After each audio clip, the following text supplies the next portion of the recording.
Hello and welcome to the Pleasurepreneur Podcast.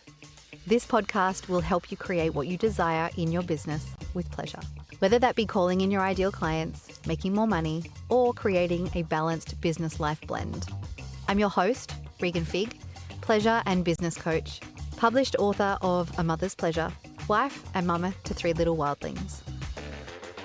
However you're choosing to listen to this podcast, ask yourself, how can I make this more pleasurable? And do just that. I acknowledge the custodians of the land on which this podcast is recorded and produced, the Wadi Wadi people of Dharawal land. Now, let's proceed with pleasure. Hello, and welcome back to the Pleasurepreneur Podcast.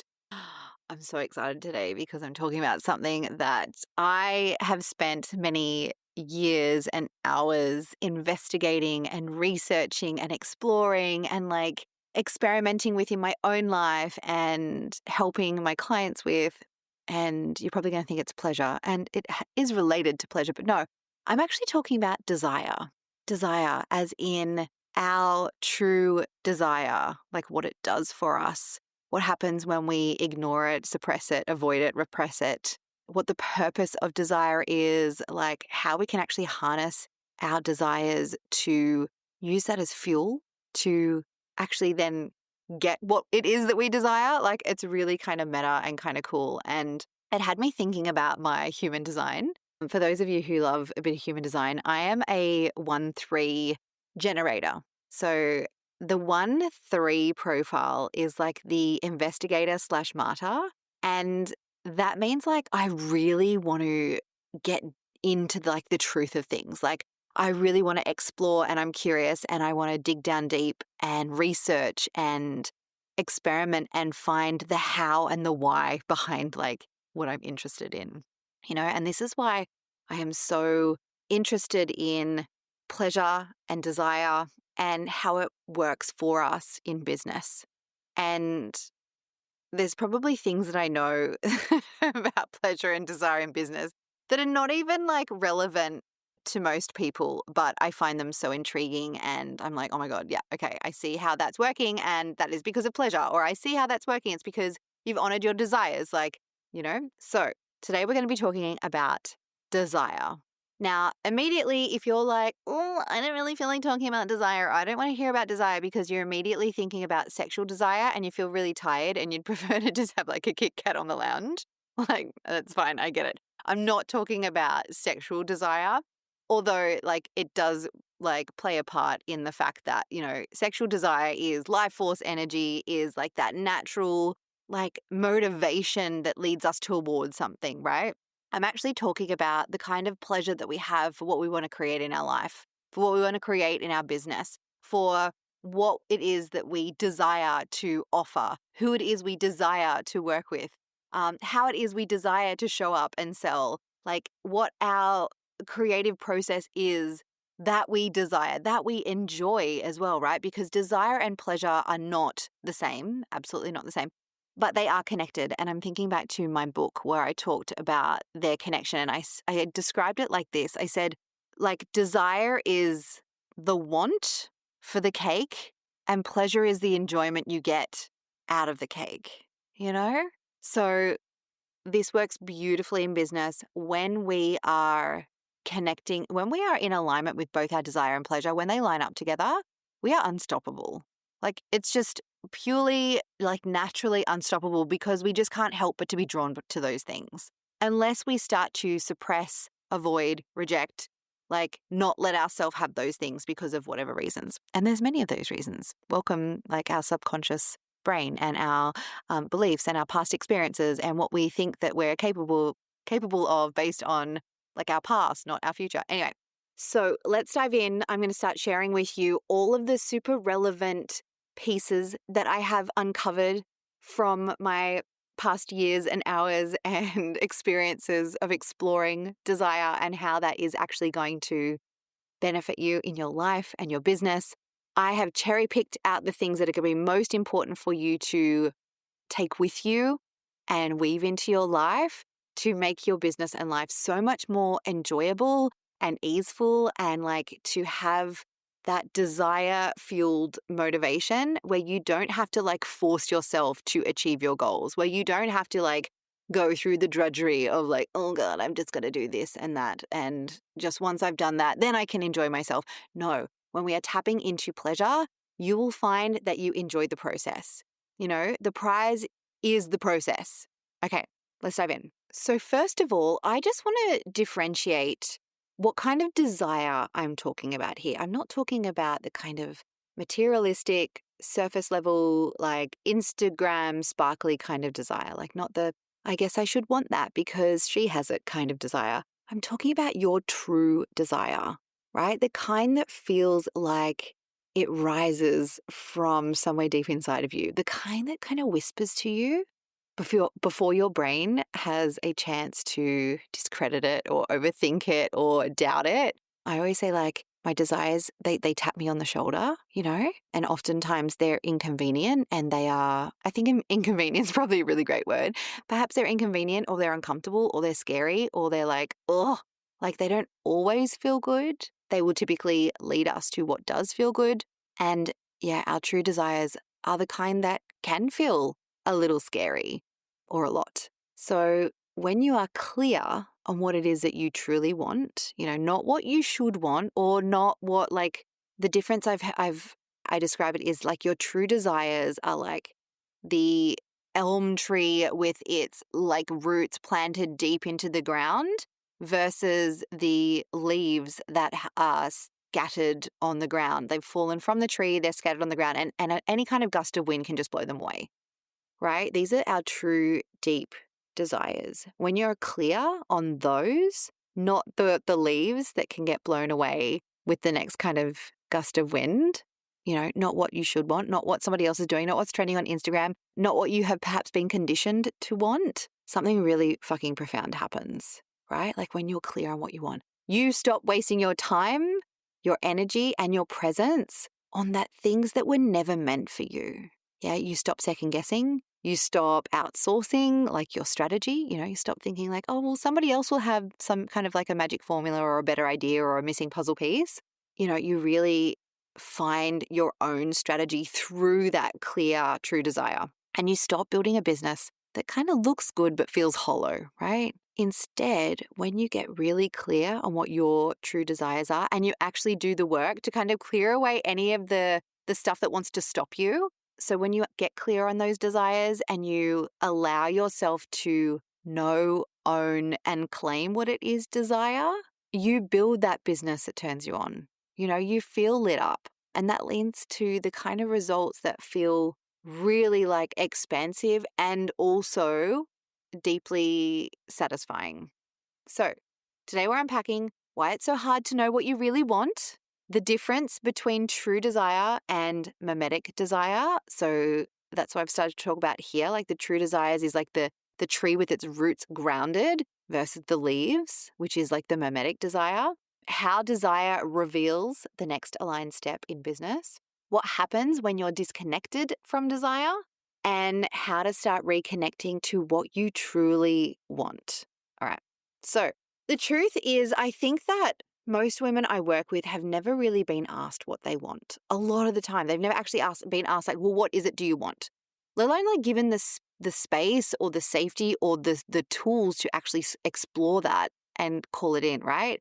We have been raised to want what's acceptable or what is celebrated in our society, to want what is achievable, what is like considered, I'm putting quotation marks, realistic here, to want what is even like, you know, impressive according to society's standards.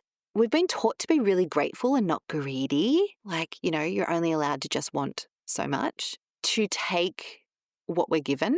You know, I can't stand this. When my kids are at like preschool, they've been told before, like, you get what you get and you don't get upset. I think that's a whole other conversation. But I'm like, well, you're allowed to be upset if you don't get what you want. You know, that's okay. Like what you want, you don't have to push aside what it is that you want. Like you don't have to demand that you have to get what you want, but you're allowed to feel, you're allowed to have feelings if you're not getting what you want. And I think we've all been brought up to be like, quell the want. You get what you're given, you know, and I think this is a big part of it for us. I think also we've been raised to want what other people want for us. Yeah. So we bring all of that with us into our business, And so then we can start to build our business around those beliefs and that kind of conditioning. Yeah, and that's where we can end up feeling stuck or feeling unclear or feeling disconnected from our own desires, our own creative magic, We have been ticking boxes, we've been building the brand, we've, created the content. And when we have done that based on what we think we should want or what other people think or what other people want for us, etc., that's when we can feel really disconnected. So here's what I want you to know. If you are struggling to feel lit up by your business, it's probably not because you are lazy or flaky. I've said this a couple of times in the last couple of episodes. It's not that you're not cut out for it. It's because you are out of touch with your desire. Yeah? Or you're chasing a desire that was never yours to begin with, right? You're chasing those leaves that can get blown away with any kind of gust of wind, and then you're onto something else. So let's talk about that. Let's talk about the difference between true desire and mimetic desire. So mimetic desire comes from the word mimesis, which is about imitation. We learn through mimesis.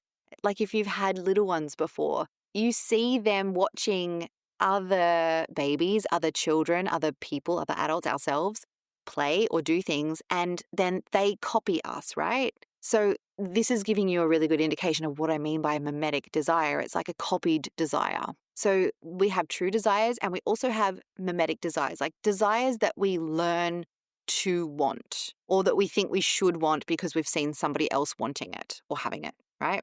True desire really comes from within. It is intuitive, it's embodied, it is yours. It is often unique, it's often quiet. It is, as I said earlier, usually inconvenient and uncomfortable sometimes. But it carries a resonance that feels really grounded and magnetic all at once, Mimetic desire, on the other hand, it feels borrowed, and it is. It's we borrow it from other people because I see that she's wanting this thing. I should probably want that too, It's shaped by what we think we should want. It's shaped by what's trending, what looks good, what gets applause. And we can almost start to convince ourselves I should want that too, And the wild thing is mimetic desire can look exactly like true desire from the outside, but it's not going to feel the same, It'll feel frantic. It'll feel draining. It'll feel heavy. It'll feel I'm immediately getting this thought of, if you've ever, chances are, if you're a woman listening to this, you know what I mean. If you've ever had an experience in your life where you have felt like you need to keep up with a certain kind of friend group or a certain kind of friend, it's this keeping up kind of a feeling. That is, to me, that's what I feel like mimetic desire is. This thing, it's almost like the goalposts keep moving. Yeah, you'll perhaps keep pushing and striving and wondering why it doesn't really quite click and why it doesn't feel like enough. So the work is this: to get radically honest with yourself, to ask, does this desire feel like mine, or does it feel like something I've absorbed from the world around me? So here's what I want you to do. I want you to consider, what is it that you are striving for, and start to just do an internal audit of whether that feels like it's your true desire or a mimetic desire. The more you can realign with your true desires, the more fulfilled you're going to feel. It's going to feel so much more rewarding because it's what you actually truly want. But it's also going to bring a sense of ease and flow and alignment. It is so much easier to go forward, take action toward, or call in what it is you want rather than what it is you don't want. If you're going after something you don't truly want, you have to create that energy. You have to find that energy from somewhere rather than using that naturally created energy of desire. So that is why we can start to feel really burnt out and depleted and overwhelmed or underwhelmed or bored, because we are depleting our own resource of energy from chasing something we don't truly desire. If we are leaning toward what it is we do desire, it's going to be so much easier to take those action steps because the desire generates this natural energy, this natural energetic pull or force for us toward the thing that we desire. So I've given you a bit of insight as to how to tell the difference between mimetic desire and true desire. But I want to actually take it back a step because I wonder if maybe you're thinking, well, I don't really feel like I know what it is that I really desire. I'm a bit confused. Maybe it is true desire. Maybe it's mimetic desire. Maybe just there isn't all that much desire there at all for like what it is that you want to create. Maybe you feel like you've lost connection with that desire. Here is the step I want you to take, or I'm inviting you to take. I want you to, number one, just simply start to remove what it is you know for sure you don't want. This is an activity from my book, A Mother's Pleasure, where we start to talk about desire. There's a whole chapter on desire. And, I talk about how our desires are so unique to us. And sometimes it can feel really hard to like know what it is for sure we desire. And so I'm inviting you to, as I said, like, what is it for sure that you know you don't desire? What do you know that you don't want to facilitate? Like, write out a list of your options and start from what you don't want. Cut those things out. When you start to get clear on what it is you don't want, obviously you remove more options, which creates space for clarity, but it also starts to lead you towards the direction of what you do actually want. The reason being is because when we're accessing what it is we don't want, we are still accessing what it is we do want, and we're getting into that solution part of our brain that's finding the desire. So if it is you're not really sure exactly what it is that you want to offer, then, well, for starters, I would say don't offer anything unless you know that's what you want to do. So if it is about, I'm creating a new offer and I'm not really sure if I want this piece to look like A, B, or C, start removing what it is you know for sure you don't want. If you are considering your content and your messaging, like what you're putting out in the world, how you're selling what it is you're offering, I want you to consider, like, who is your ideal client? Maybe you can't land exactly on what it is you do want, like who it is you do desire to work with. So I want you to start at the other end of the spectrum. Like, well, let's consider what it is you don't want. And chances are, if you've worked with many clients before, you'll know kind of like, oh, I don't really want to have this kind of person who is looking for me to do this particular type of work with them. I actually really enjoy this other kind of work. Do you see how, like, as we start to eliminate, we start to get clearer on uncovering what it is we do desire? So when it comes to the first step of knowing, owning, and claiming what it is you desire, what you do desire, I'm talking really fast, sorry. When it comes to working out what it is that you really do desire, the first step of like knowing, owning, and claiming what it is you desire, the first step is obviously eliminating what you know for sure you don't want, and then getting clear on, okay, so which of these desires are my really true desires, and are any of them mimetic desires? And be honest with yourself. Like, this is the radical honesty piece. Yeah, because I bet some of those mimetic desires maybe feel easy for you to achieve or feel more comfortable to want. I had many years in the spiritual world. I used to teach yoga and meditation. I've been practicing for 2 decades now, so I've spent a lot of time in that spiritual world where it is kind of looked down upon to actually want to make money. And so a lot of that kind of mimetic desires from that type of industry is like, oh, I have a desire just to create impact in the world and to change people's lives. I don't want any money for it. I just want a little bit of money to get by, because otherwise that's so excessive, which is fine if they're your true desires. But for like me, I'm like, no, I want to make money. I want to be rich. Like, I want to make so much money I can be generous and like buy every single one of my friends a birthday every year and take my kids on really incredible holidays and have these family experiences to create core memories and be able to like buy the nice skincare for myself and like do nice things for other people and be like, anyway. So in the spiritual world, it was really easy for me when I started teaching yoga. So my first business was as a yoga teacher.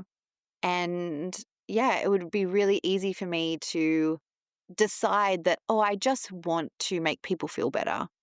I don't want money. I just want to make people feel better. I just want to make people feel good.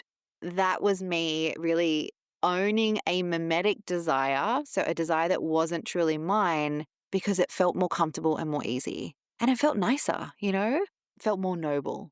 So I want you to just look at what it is you're striving for, what it is you're hoping to achieve, where it is you're trying to get to, and just like comb through that. Like, ask yourself, like, with pure radical honesty, like, is that truly what I desire? Or am I just wanting that because I think I should, or because it feels easy, or because other people want that? Fill in the blank. Okay, so here's another golden nugget that I have uncovered since exploring desire.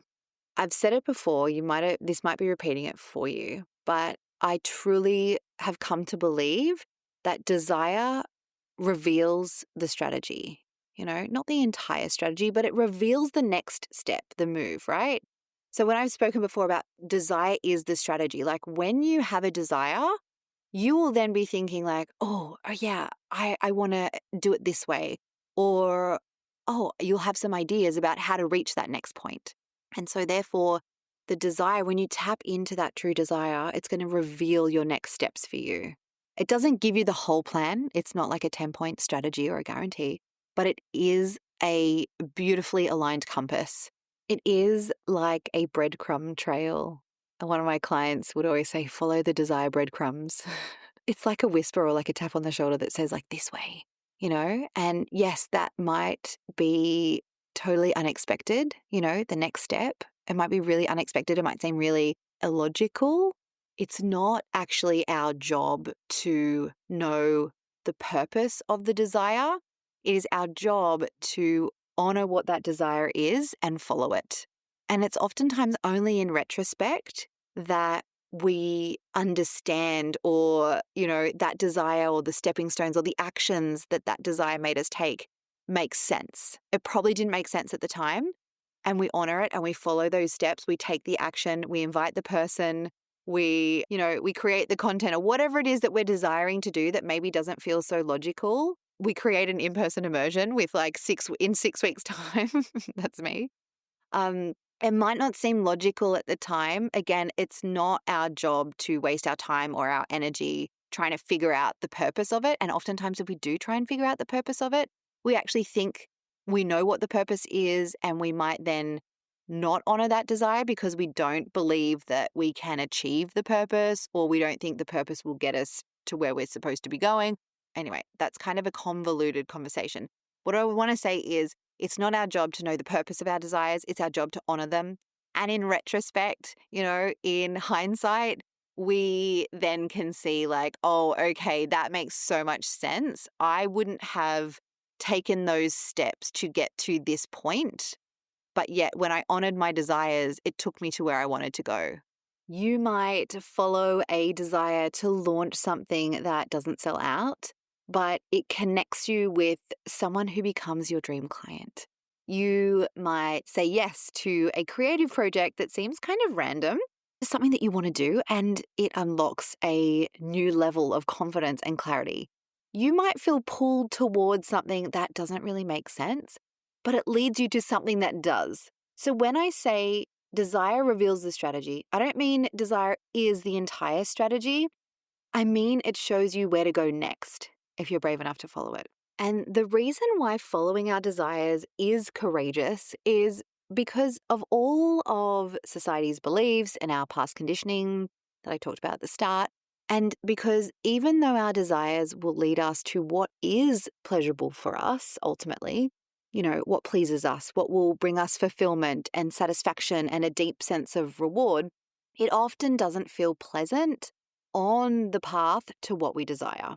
It can feel like we're in uncharted territory and it might feel unachievable. So of course, if we are, stepping into new, unfamiliar territory, maybe we're not even sure if we can achieve what it is that we want.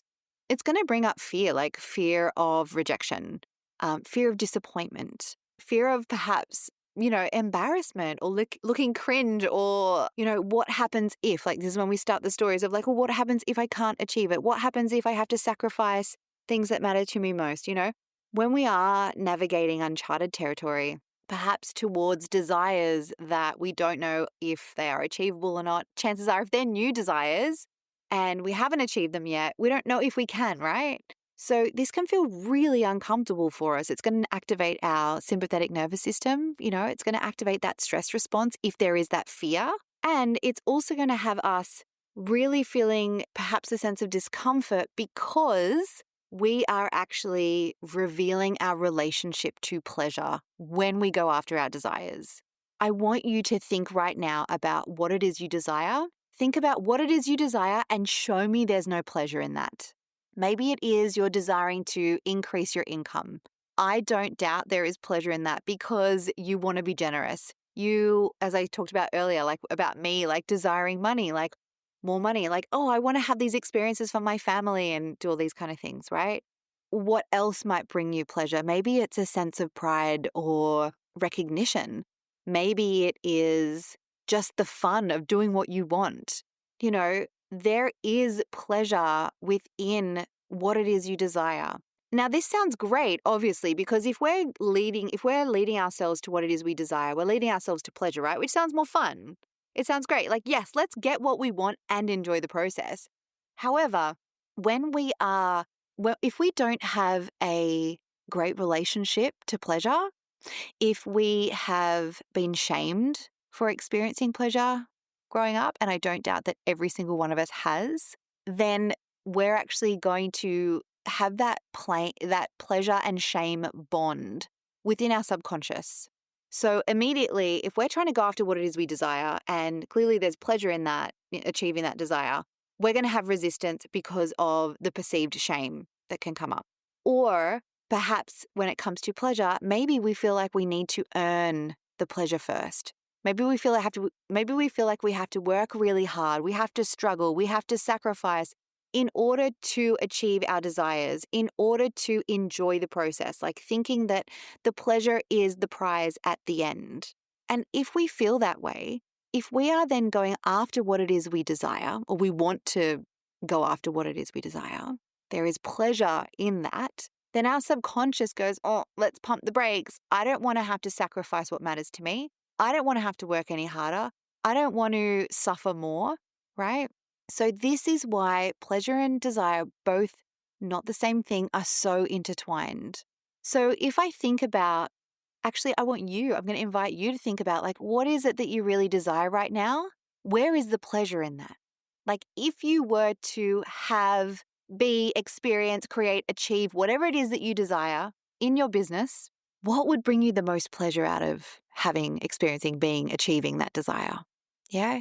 Is it the increased income? Is it the sense of pride? Is it the ability to have such creative expression? Is it to be connected with incredible humans? Is it to create such impact in the world? Like, what is the pleasure piece to your desire? And then I want you to consider what your relationship is to pleasure. Do you not allow yourself to experience pleasure until you have been productive first? Do you not believe you're worthy of pleasure? Do you think that, some more examples of what I spoke about before, but kind of repeated, like, do you think that you have to suffer and struggle and work really hard and sacrifice in order to succeed and the pleasure comes last? Yeah. So it is not black and white when it comes to desire and pleasure. It is not just about, oh, I know what it is I desire and I'm just going to put in place some action steps and that's the strategy. I've got the strategy. I'm good to go. If that were the case, I wouldn't have any clients and I wouldn't be working with a coach either. We have so much, like, I'm thinking like the river under the bridge, like our subconscious. We have so much going on under the surface in our subconscious from our past experiences, from societal expectations and celebrations, from our past conditioning, from all of these things. What we've been told we should want and what's too much and what is right and what is noble and what is greedy and what is unacceptable. We have all of this sitting in our subconscious, and that is what creates resistance and delays us from actually creating what it is we desire. So the key isn't to just know what you want and follow the desire. It is also to work with understanding your relationship to pleasure and pulling back the layers on that. This is what I do with my clients. This is what we do one-on-one in our one-on-one mentoring together, and also what I do with my clients in the mastermind. Yeah, it is looking at, first of all, getting really fucking clear on what it is you desire. Yeah, really ensuring that it is your true desire and not mimetic desire, right? You're not chasing after the thing that isn't even yours, like you don't even want to begin with. You're not having to pull from your, precious resource of energy to go after something that isn't actually for you and missing the thing that is. Yeah. And it's also doing the work to, support you during that pathway from knowing what it is you desire, owning what it is that you desire. There is always so much that comes up in this section where it comes to like what it is we're worthy of, what we think we're capable of, what it is we think is available to us, what we're allowed to have, and then actually the claiming of the desire. Yeah. So the claiming is, or the embracing of the desire. The work here is to see where you are in alignment with that desire, allowing yourself and supporting you to have the confidence and the support, as I said, to go through the unfamiliar territory, to call in and embrace and claim what it is you desire, even if it isn't logical, even if it doesn't make sense, even if it feels uncomfortable. Chances are it will. Our desires are not convenient and they're not comfortable most of the time.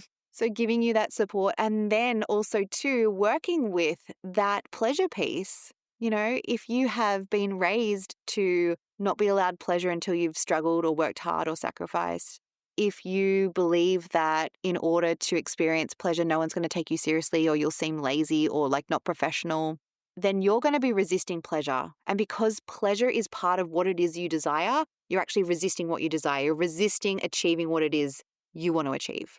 I feel like all the pleasure pieces, I feel like all the puzzle pieces have maybe now just kind of come together for this episode. Yeah? So this is why desire and pleasure are so important in business. For starters, just knowing what it is that you actually really want. Yeah, when you know what you want, you're clear on it, you've got that vision, you know what to do next. The reason why you know what to do next is because you've got the desire to be I want to host this event, or I want to offer this offering, or I want to sell in this certain kind of way. Yeah. So the desire, knowing what the clear desire is, you know the vision, you know where you're going, and you know what the next steps are. And then understanding your relationship with pleasure in that is ultimately about clearing away the resistance to the pleasure and clearing away the resistance to actually achieving what it is you desire. Yeah. And also the final part, and I mentioned this earlier, is the pleasure is not the prize at the end. We build pleasure into the process. This is part of the work that we do with peeling back those layers of knowing our relationship to pleasure, knowing what's going to get in the way, knowing what kind of pleasures we are resisting, or what's the word I'm looking for? Suppressing, because we feel like we can't have that until the end. No, we weave it in. We let it in. Yeah, and we let it in by doing the work that needs to be done to peel back those layers and let ourselves have the pleasure. So in doing this work, in understanding your desires, in understanding your relationship to pleasure, and in having my support to guide you through this process, it means you shorten the time between where you're at and what it is you desire. Yeah. It means you reduce the resistance to it. It means you create a clearer pathway. It means it feels so much easier and more aligned. It's when you start to get those synchronicities that kind of all drop in. You're like, oh my God, this is fucking great. It means that you are not, depleting yourself of energy, having to force yourself to go after something that's just not quite right, or forcing yourself to take actions you don't want to take, or forcing yourself to show up in a way you don't really feel like showing up, but you think you have to. Obligation is so exhausting. Doing anything that feels like obligation, right? Even just the thought of having to go to something I don't want to go, I'm like, oh God, I feel tired already. Yeah. So pleasure plays a huge part in creating and experiencing and having and achieving what it is we desire. But we also need to go back a few steps and really get clear on what it is we desire.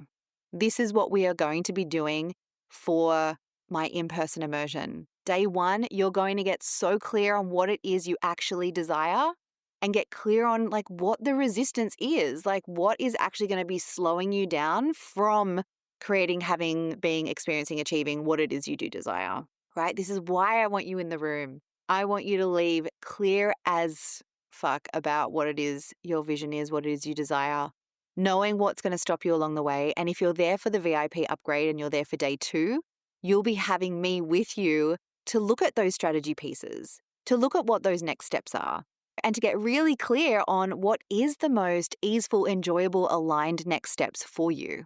Yeah, and have my support to do that. And I'll give you my best ideas, suggestions, recommendations in order to do that in a way that is going to be aligned with pleasure.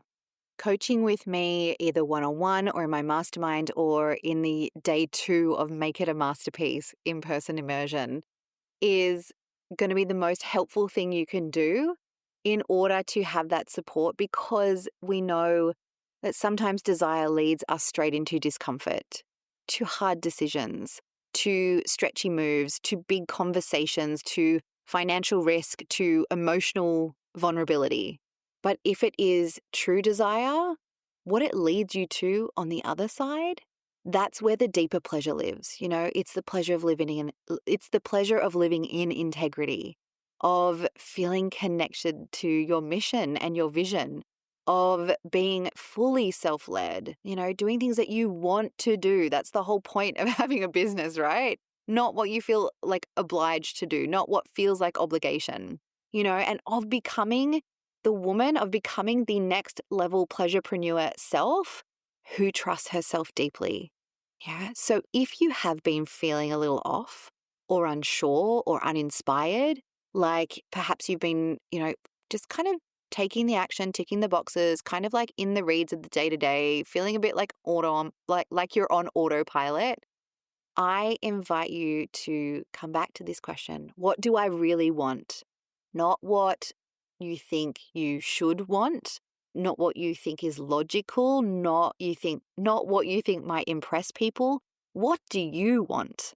And if you're unsure about that, if you're ready to get really clear about that, and if you're really ready to reconnect with your true deepest desires and move from that place of like embodied, like pleasure-led clarity and courage, I want to have you there with me for Make It a Masterpiece, the in-person immersion. It is a 1-day or a 2-day VIP experience. It's happening the first weekend in September, the Friday, Saturday of September, 5th and 6th. It is designed to reignite your creative fire, reconnect you with your desire, really connect you and plug you into that big juicy vision that you have, and then help you map out your next moves in business from that place of pleasure and deep alignment. You deserve a business that feels like you, and the way we do that is by plugging into your true desires. You deserve a business that is exciting, that feels good, that you look forward to, that turns you on and not just turns a profit. You'll find all of the details in the show notes. And as always, if this episode resonated, I would love you to please ensure you subscribe or follow, leave a 5-star review and share it with a friend. It helps to get this message to more women who are ready to, lead their businesses with desire, not just, a sense of duty. Okay, I will see you all next time. There are links in the show notes for the in-person immersion. Maybe you are not local or not in Australia and you want to work with me and really tap into your desire and make the whole process enjoyable, then I'll pop also links down below for the waitlist for the next round of the mastermind, as well as an application form to work with me one-on-one. All right, that's it for now. I'm leaving that there. Take all of my gold nuggets of research and experimentation and experience playing with desire and pleasure. Well, at least some of the most relevant ones right now. Enjoy them, experiment with them, get curious, have your own play. Let me know what has landed beautifully for you. Send me a DM on Instagram and you'll hear from me next time. Bye for now.